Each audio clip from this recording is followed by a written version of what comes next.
Nouvelle table ronde de Satini Innovation Week en direct sur les chaînes YouTube de l'événement et TV Vendée sur la thématique data et plan de reprise d'activités, de notions qui sont étroitement liées. Vous continuez bien entendu de réagir sur les réseaux sociaux avec le hashtag de l'événement InnoWeek85, à poser vos questions à nos invités en commentaire sur les lives et sur les réseaux et directement pour les personnes qui sont avec nous ce matin ici donc à la Loco 2. Bonjour Nicolas Vandenberg. Bonjour Vincent. Vous êtes fondateur et co-dirigeant des FIDIC. À vos côtés, Tony Bessot. Bonjour Tony. Bonjour. Directeur des systèmes d'information de l'ADAPI Aria de Vendée. Et puis on retrouve sur le canapé Nicolas Kayser, donc directeur innovation chez Dynamips. On va commencer avec le sujet de la data, les données des entreprises qui valent de l'or. Elles constituent le patrimoine de l'entreprise. Comment les partager en interne, les exploiter et les utiliser? Vous allez répondre à cette question dans un instant. Nos experts vont tout simplement nous expliquer comment ils accompagnent les PME dans la gestion de leurs données et comment ils sensibilisent. Et ça, c'est un point important, la sensibilisation, leurs équipes à cet enjeu stratégique qui concerne tous les salariés. On en parle maintenant.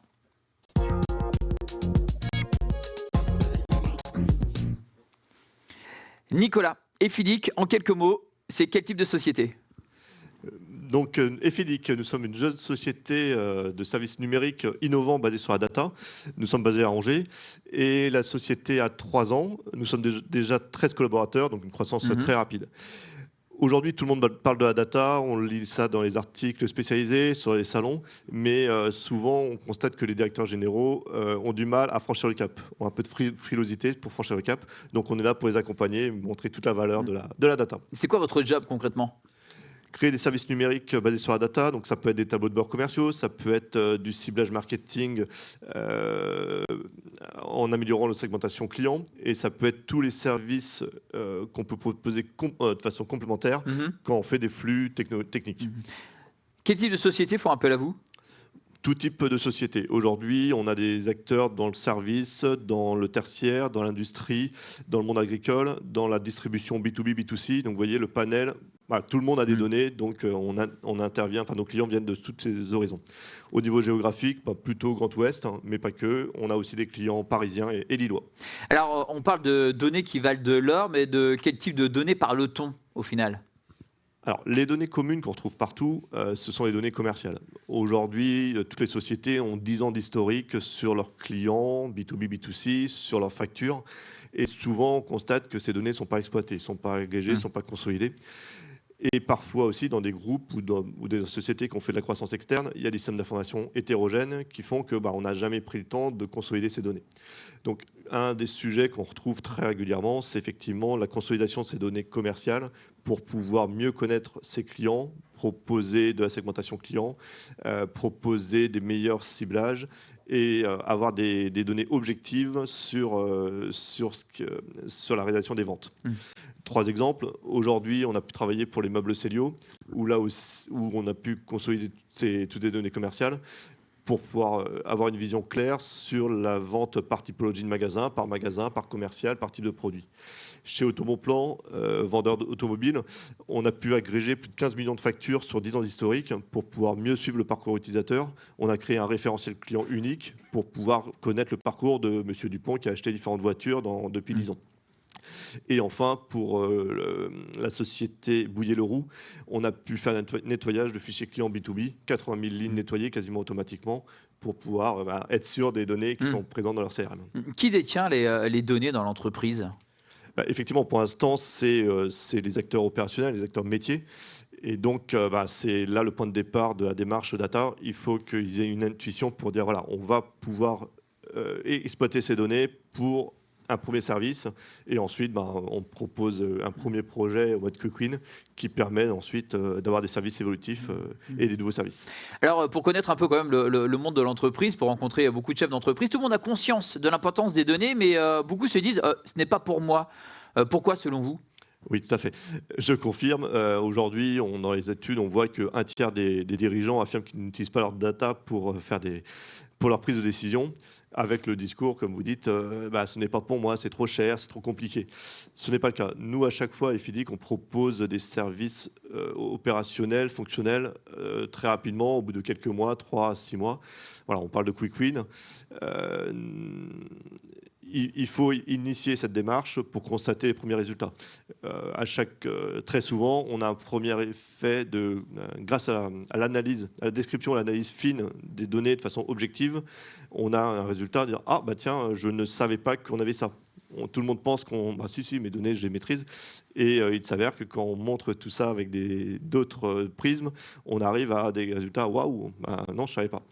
Et donc, après, notre vision à nous, c'est d'aller vers une organisation data-driven.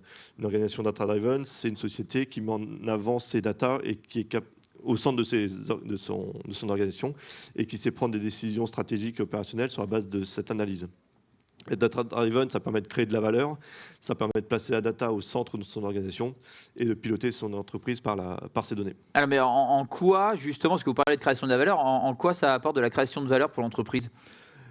Par exemple, là, pour les meubles Célio, le fait d'avoir ce reporting commercial plus précis permet de réorienter les ventes, permet d'identifier très rapidement les actions à mener pour les secteurs qui sont un peu en baisse. Et ça permet aussi à d'autres services de voir. Ça a permis, par exemple, au service innovation d'utiliser ces données commerciales pour réorienter un peu le secteur de R&D. D'accord. Ouais, ça, c'est vraiment intéressant. Alors, en préparant cette émission, vous me disiez aussi que c'était synonyme de décloisonnement des organisations. Oui, tout à fait. Ça, c'est une notion qui me semble importante. Au niveau des organisations, historiquement, chacune travaillant par service a déployé un peu ses logiciels par service. Et on n'a pas la vision globale de l'ensemble de ces données.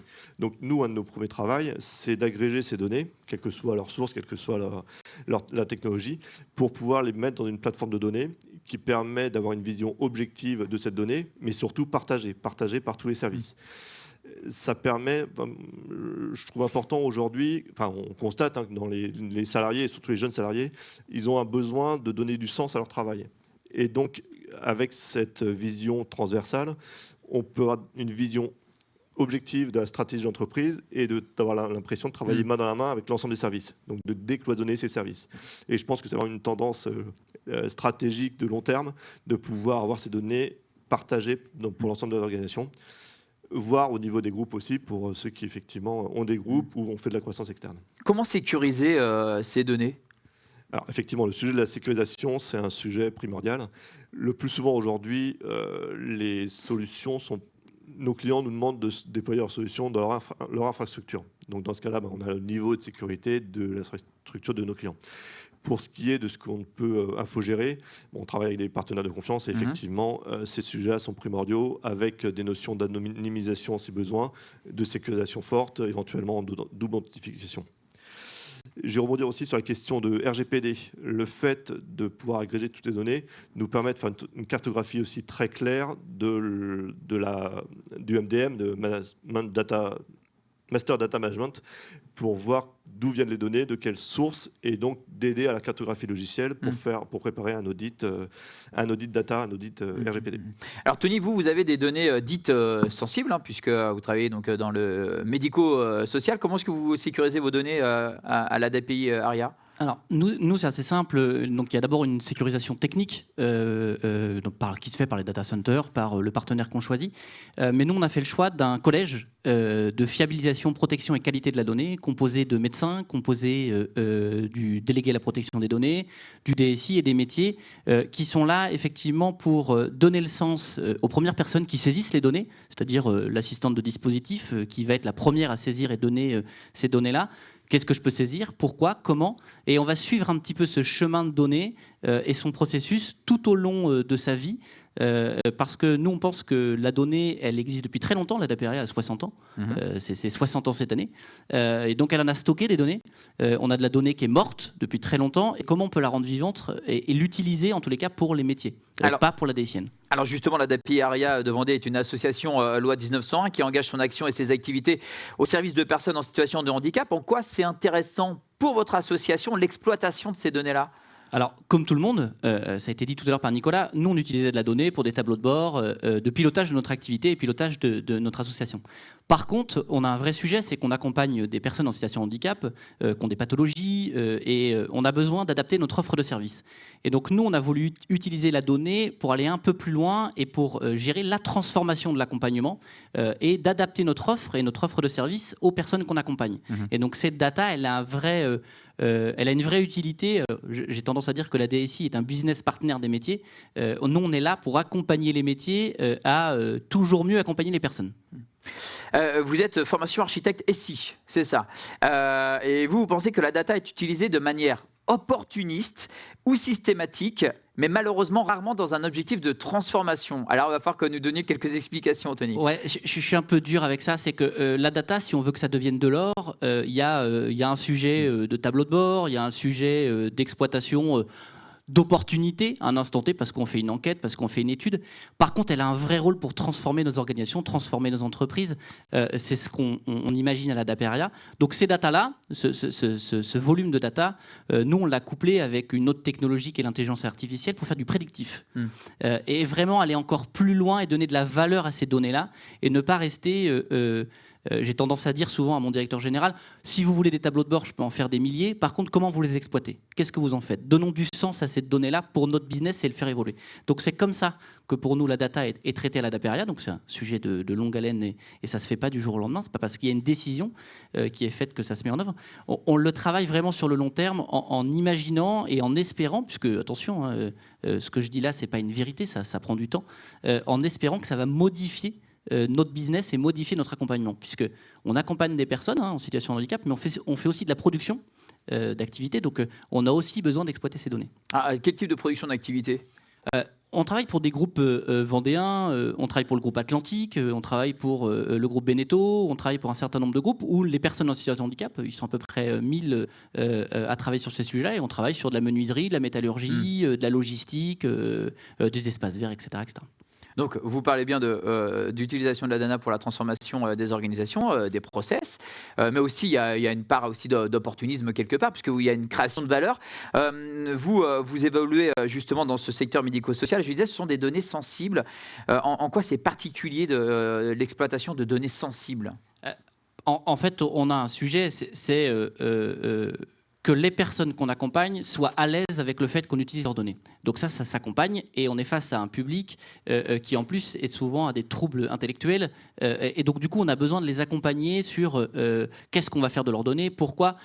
Au tout début où on a lancé l'idée de la data, c'était en 2017, on m'a dit c'est Big Brother, qu'est-ce que vous allez faire de nos données, vous allez les revendre, vous allez les donner à je ne sais qui. C'est pas le sujet, on n'est pas là pour ça. On est là pour vraiment toujours mieux accompagner, toujours augmenter la qualité de service d'accompagnement. Donc on a travaillé avec nos professionnels, à acculturer nos professionnels à la data. Ils étaient très peu nombreux, je crois que c'était 5% en 2017 à être prêts à utiliser de la data pour accompagner. Dans la dernière enquête qu'on a fait après la période de Covid, ils étaient plus de 45% à dire que la data allait être nécessaire à l'accompagnement, à toujours mieux accompagner pour mieux connaître la personne. Et connaître la personne, c'est disposer de la donnée pour évaluer ses capacités à travailler, ses capacités à évoluer, à être autonome dans la vie active.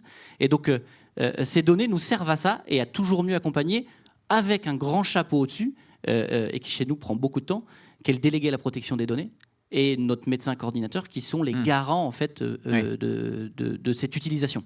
Comment est-ce que vous sensibilisez, vous, chez FIDIC, les salariés des clients que vous accompagnez dans l'exploitation de ces données ou la récupération des données?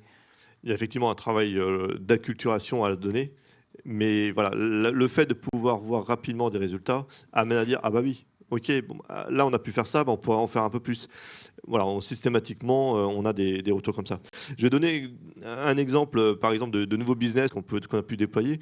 On travaille avec une complémentaire santé pour lequel on suit les flux de prise de contrat. Et le process maintenant est tellement mérodé qu'on ça donne une nouvelle idée. Ah bah, maintenant, on pourrait proposer un nouvel accès à partir d'une plateforme de travailleurs de façon... Bon, je ne peux pas dire, c'est confidentiel, de travailleurs un peu spécifiques. Ben voilà, ça va créer un nouveau business autour de la data parce qu'on a pu fluidifier des process en interne. D'accord. Alors ça, c'est vraiment intéressant. Quel secteur, en tout cas, quel parallèle vous pourriez faire, vous teniez avec d'autres secteurs d'activité par rapport à l'utilisation de la data? Parce que là, vous êtes une association la 1901, il y a un vrai parallèle qui se crée avec le secteur aussi privé, hein, dont parle Nicolas.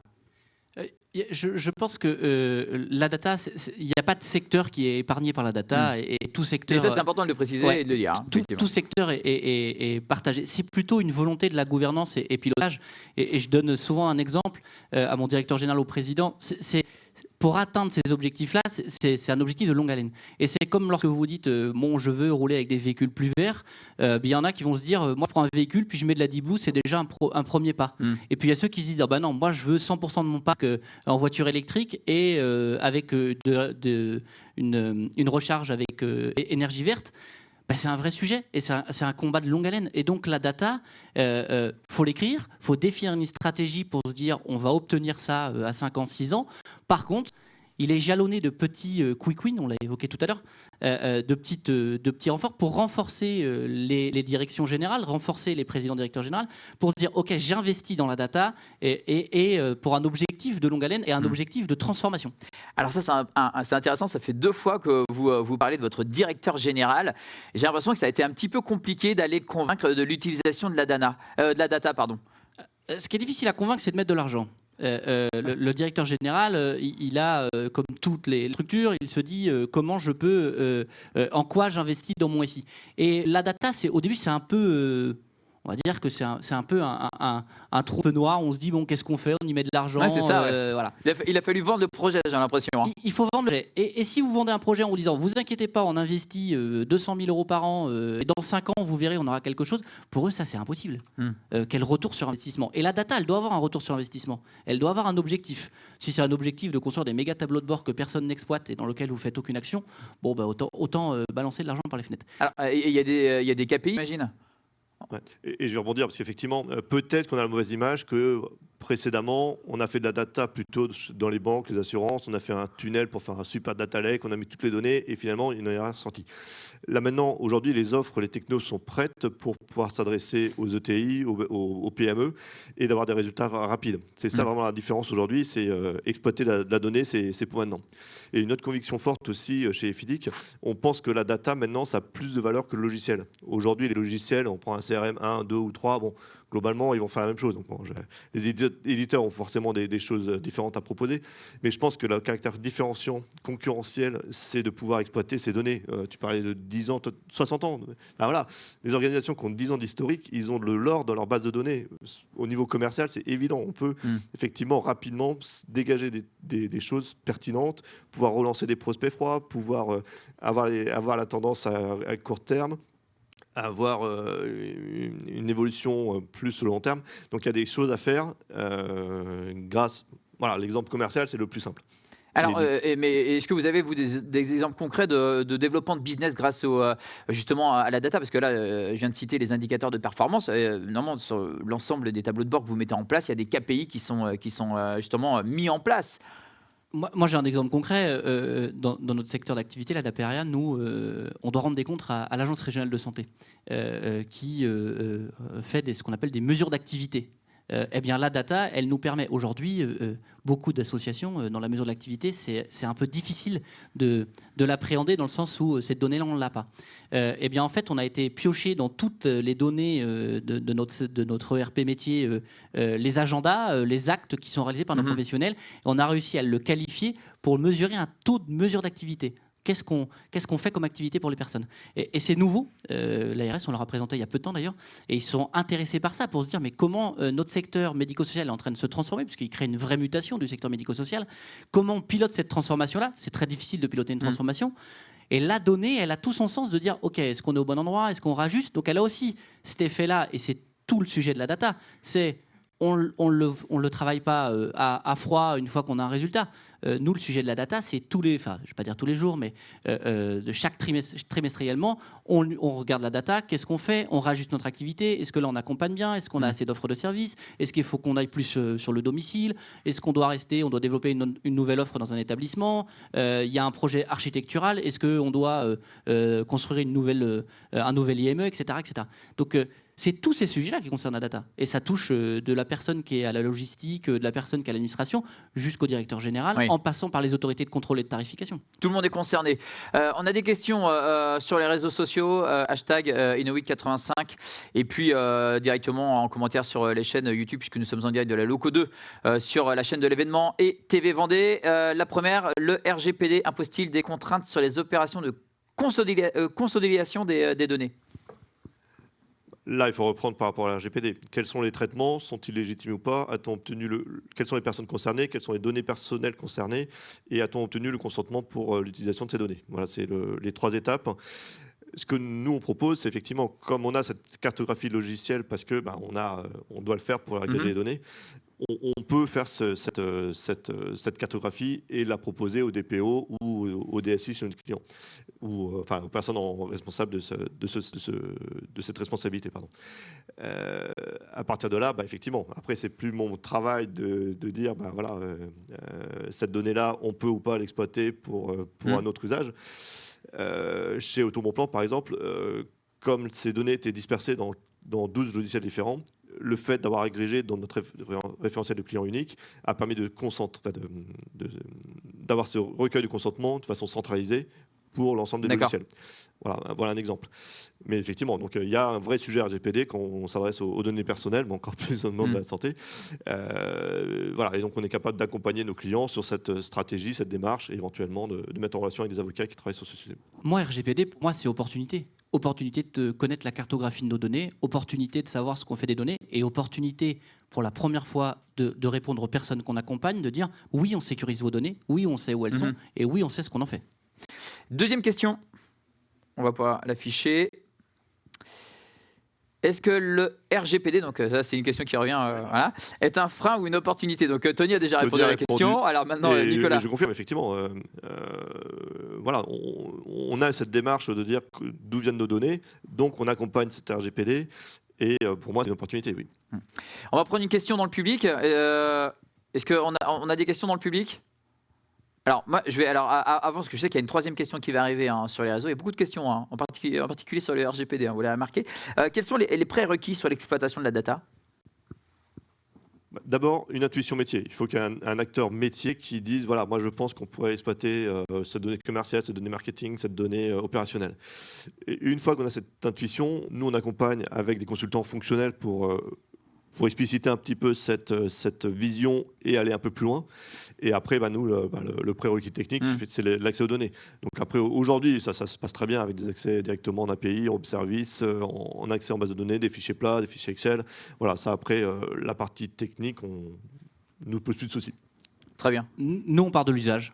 Usage métier. Vous avez besoin de quoi? On leur laisse le champ libre. Vous ne posez pas le problématique des contraintes techniques, de comment vous avez vos fichiers. D'ailleurs, ils s'en fichent un peu, ce n'est pas leur sujet. Quel usage vous voulez faire de la data? Et nous, on se débrouille pour le mettre en œuvre. Alors, vous parlez des usages. Il y a une question justement sur les outils. Quels outils techniques pour l'exploitation des données?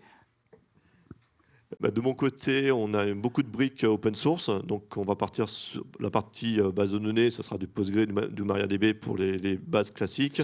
De l'ETL Talend en version open source. Des ordonnateurs aussi open source. Et derrière, pour la partie DataVis, l'outil qui marche très bien en ce moment, c'est Power BI de Microsoft, avec des coûts de licence qui sont tout à fait acceptables pour le meilleur rapport qualité-prix. Sur les technos un peu plus avant-gardistes, on s'intéresse aussi beaucoup à Snowflake. Donc là, il y a un petit peu de frais par contre, mais en termes de volume de données stockables, c'est magique. Nous, on est parti de petits combats. Petit entrepôt de données monté localement sur notre data center. Là, on réfléchit à l'industrialiser. On réfléchit aussi au passage d'outils d'intégration d'applications, donc à des EAI. Mais la partie visualisation, c'est Power BI. Très bien. Quel conseil donneriez-vous pour faire ce premier pas dans l'exploitation des données? Moi, le conseil, je vous l'avais dit, je le redis, c'est vraiment convaincre la gouvernance et construire un comité de pilotage qui suit la partie data. Ne pas croire que c'est l'objet de la DSI ou l'objet de la DSIN, peu importe. C'est vraiment l'objet des métiers et de partir de petits quick wins, des choses assez simples, efficaces, qui permettent aux gens d'avoir confiance, puisqu'il ne faut pas oublier que les métiers n'ont pas toujours confiance sur la data. Malheureusement, avec ce qui se passe parfois dans les réseaux sociaux ou sur les toiles, ils voient des datas qui sont exposées. Et donc, ils ont cette crainte-là. Donc, c'est les sécuriser pour l'exploiter. Nicolas, un conseil ? Un conseil, allez-y. Enfin, effectivement, une intuition métier. Et on voit la valeur de la data, on voit Google, Amazon. Voilà, ne laissons pas la data aux GAFAM et ayons confiance, même si on est une petite structure. Un acteur qui identifie une opportunité, on l'étudie et c'est vrai qu'on y arrive. Après, toutes nos solutions sont évolutives et sont facilement maintenables. L'idée, c'est effectivement de pouvoir avoir plus de sources de données. Dans mon schéma, je fais une vision à gauche, mes sources de données. Voilà, donc plus de sources de données à gauche et plus d'usages à droite. On va commencer par un tableau de bord, mais on voit derrière, là, on a un secteur innovation, on a un nouveau business, un nouveau canal de business. Enfin, c'est génial. Donc voilà, ayons confiance et allons-y. Et allons-y. Merci à tous les deux. Alors, il peut arriver que l'on perde ses données en cas de cyberattaque, d'infection virale ou de panne informatique. Comment rebondir ? La mise en place d'indicateurs pour un plan de reprise d'activité en cohérence avec les enjeux de son entreprise nécessite une anticipation cruciale. Et le mot anticipation, on va le développer dans un instant, pour un fonctionnement optimal. Quoi qu'il arrive, j'ai presque envie de vous dire, quoi qu'il en coûte, comment mettre en place un plan de reprise d'activité dans sa société ? On en parle tout de suite avec Nicolas Kayser.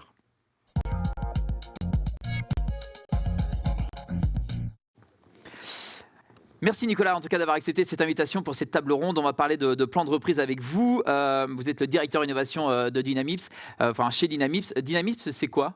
Alors Dynamips, nous sommes une ESN, une entreprise de services du numérique qui rayonne sur les régions Pays de la Loire et Loire-Atlantique, avec des agences sur Nantes, La Roche-sur-Yon, Angers, Rennes et Mayenne.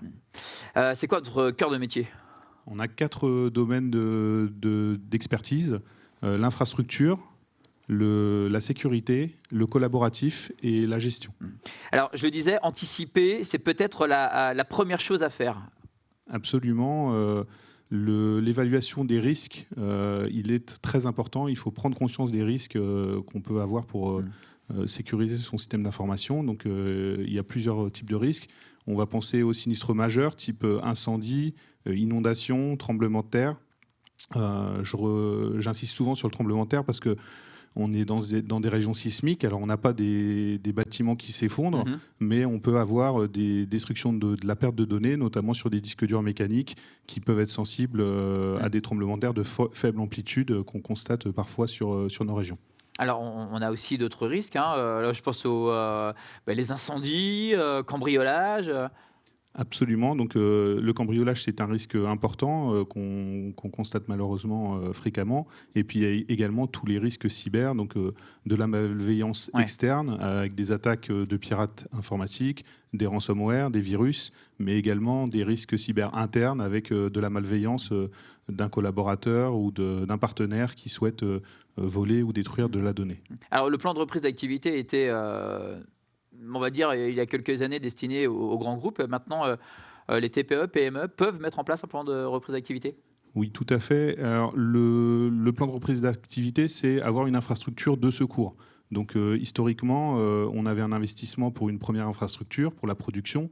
Et puis, si on souhaitait mettre en place un plan de reprise d'activité, il fallait investir dans une seconde infrastructure de dimension à peu près similaire à la première et qui était dormante, donc avec un coût relativement important. Alors, tout responsable informatique doit disposer de moyens permettant de redémarrer le système informatique dans les délais a priori prévisibles, le plus court possible en tout cas. Un délai le plus rapidement, on l'imagine, parce que ça a des conséquences après sur l'activité de l'entreprise, le plus souvent en rechargeant les données sauvegardées. Pour cela, il faut au préalable avoir anticipé et installé donc, un PRA qui se met en place en fonction de son activité. Mais doit-il se mettre en place surtout en fonction de son organisation ? Alors oui, puisqu'il y a évidemment la partie informatique et là-dessus on peut accompagner toutes les sociétés du secteur, mais on a également tout le reste hors informatique, quand on est dans de l'industrie ou même dans du service, on a des besoins qu'il faut évaluer avant. Si on a une chaîne de production, il faut pouvoir faire redémarrer une chaîne de production ailleurs. Donc, ce sont des choses également qu'il faut anticiper. Vous avez des exemples à nous donner ? Alors oui, un exemple qui me vient en tête, c'est dans l'automobile, puisqu'on a travaillé pas mal sur ces secteurs-là. Et pour ceux qui s'en souviennent, ça fait quelques années maintenant, le site de Mercedes à Nantes, donc à Orvaux, a brûlé la nuit de la Saint-Sylvestre. Et donc il a fallu déclencher le PRA pour la partie informatique, mais également trouver des nouveaux locaux pour accueillir les équipes qui entretiennent les véhicules, etc. Et donc il y a eu un accord de trouver avec le site Opel qui était en face pour ne pas trop perturber également les problématiques de livraison pour que les livreurs trouvent facilement le site. C'est aussi des problématiques qu'il faut évaluer auparavant. Les systèmes d'information doivent-ils être protégés en amont par des indicateurs de perte et d'objectifs ? On les appelle donc les RTO et RPO. Est-ce que vous pouvez nous dire si c'est le cas et nous expliquer rapidement ces deux notions ? Oui, tout à fait. Donc, les RPO et RTO, ce sont deux notions qui sont très importantes dans le cas d'un PRA. Donc, c'est Response Point Objective et Response Time Objective en anglais. Donc, c'est les objectifs qu'on se fixe pour combien de temps on peut se permettre de vivre sans informatique et jusqu'à quand on peut remonter, on doit remonter, on s'autorise quelle perte de données. Donc c'est le délai acceptable en fait. Voilà, est-ce que je peux restaurer des données qui ont une semaine et dans un délai de 2 jours, ou est-ce que je veux restaurer des données qui ont 1 heure et dans un délai de quelques minutes? Et donc, vous nous dites qu'il faut avoir un RTO et un RPO. Comment ça se met en place dans un PRA ? Eh bien, c'est des objectifs qu'on se fixe et en fonction de ces objectifs, on va adapter le système. On va avoir des systèmes plus ou moins complexes et plus ou moins onéreux en fonction de ces objectifs. Comment est-ce que vous arrivez à évaluer le bénéfice-risque ? Parce que ça a un coût, on ne va pas se mentir, le plan de reprise d'activité. Oui, alors comme je disais tout à l'heure, aujourd'hui, avec les solutions cloud, on arrive à avoir des PRA vraiment à des tarifs extrêmement agressifs, puisqu'on peut avoir des infrastructures dormantes qui sont éteintes et qui ne sont pas facturées, et la facturation ne démarre qu'au moment où on doit l'actionner. Donc on arrive à avoir vraiment des PRA qui sont accessibles aux TPE, aux PME. Néanmoins, il y a quand même, c'est comme une assurance, il y a une évaluation du risque à faire. Et ça, nous, on peut apporter des conseils sur la fréquence de panne ou de risques cyber qu'on constate chez nos clients. Mais il y a un moment où c'est quand même l'entrepreneur qui doit évaluer ce risque et prendre une décision en regard d'un rapport risque-bénéfice ou plutôt risque-coût. Alors, quel regard vous portez justement sur les clients qui viennent vous voir et qui vous parlent de ce PRA parce qu'ils ont des données sensibles, parce qu'ils sont dans l'industrie ? Quel regard vous portez ? C'est quoi votre job ?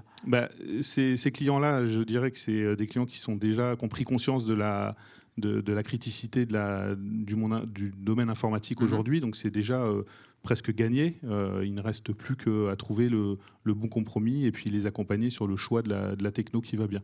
Là où c'est un petit peu plus difficile, c'est toutes les personnes qui n'ont pas conscience qu'une panne informatique aujourd'hui, dans la plupart des sociétés, ça signe l'arrêt de fonctionnement global, quoi. Oui, effectivement. Et pour reprendre un chiffre que j'ai utilisé hier lors d'une table ronde sur la cybersécurité, je crois qu'il y a 2 actes de malveillance par semaine en France, à peu près sur de grandes entreprises. Autant dire que c'est quand même assez important. Et on est un exemple éloquent avec le groupe Atlantique. On avait Lucie Poirot, qui est chargée de l'informatique aussi là-bas, et qui nous disait que ça a mis quand même plusieurs jours, voire plusieurs semaines avant qu'il y ait une reprise d'activité pour le groupe Atlantique. Et ça a des impacts énorme sur l'activité.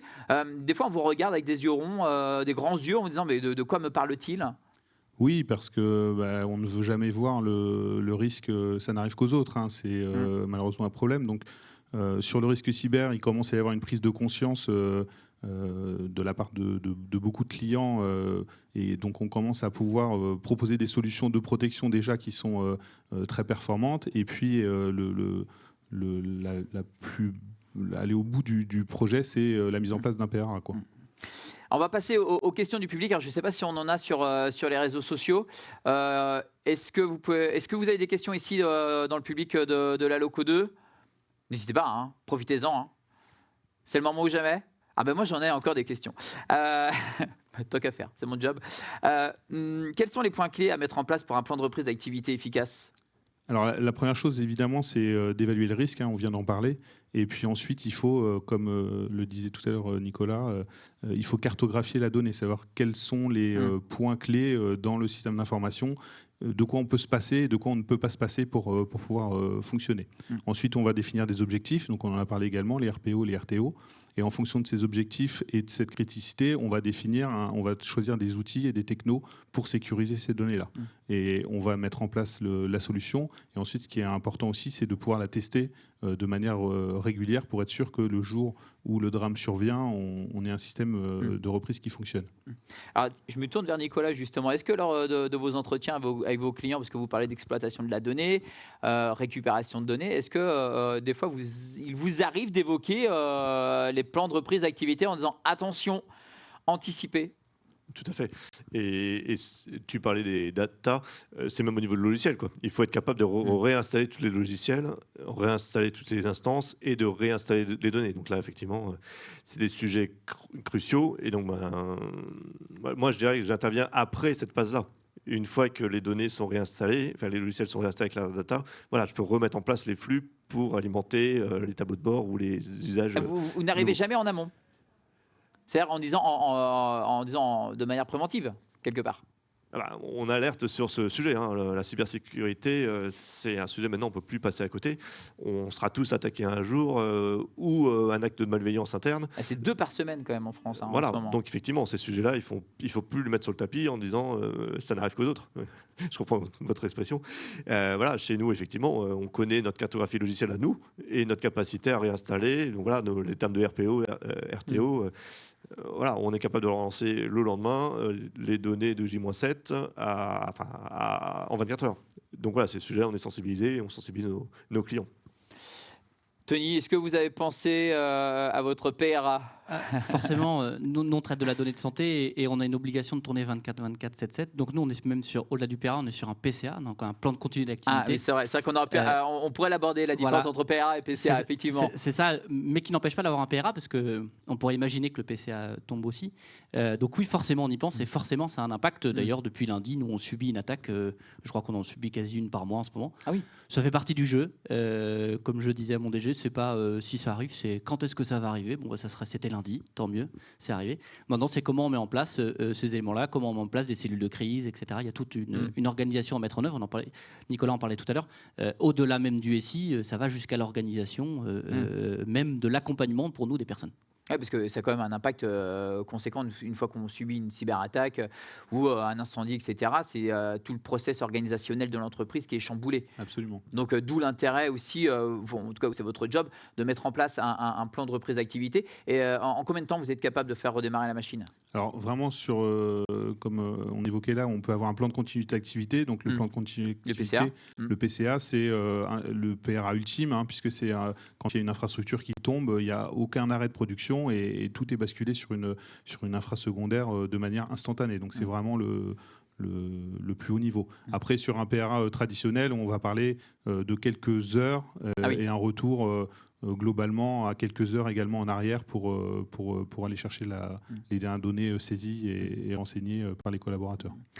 Merci beaucoup Nicolas Kayser. On va remercier Nicolas Vandenberg et Tony Bessot. Merci pour vos expertises sur l'importance des data, véritable mine d'or pour l'entreprise qu'il faut gérer et anticiper le cas échéant via un plan de reprise d'activité. On va faire une retrouver toujours en direct à 11h avec de nouveaux experts qui nous parleront de financement numérique responsable. À tout de suite.